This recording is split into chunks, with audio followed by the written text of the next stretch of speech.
কিয়ামতের দিন 4টি প্রশ্ন জিজ্ঞাসাবাদ না হওয়া পর্যন্ত কোনো ব্যক্তি নিজ জায়গা হইতে আপন কদম বিন্দু মাত্র হটাইতে পারবে না। 1. যৌবনকাল কি কাজে করিয়াছ?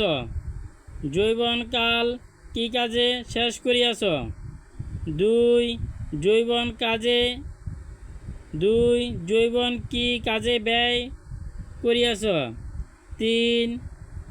মাল দৌলত কিভাবে উপার্জন করিয়াছিলে এবং কোন কাজে খরচ করিয়াছিলে?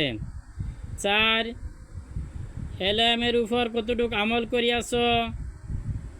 আল্লাহ তাআলা আমাদেরকে দ্বীনি এলেম শিখা বুঝা এরপর আল্লাহ তাআলা আমাদেরকে আমল করার তৌফিক দান করুক। আমিন। ওয়া আখিরু দাওয়ানা আলহামদুলিল্লাহি রাব্বিল আলামিন।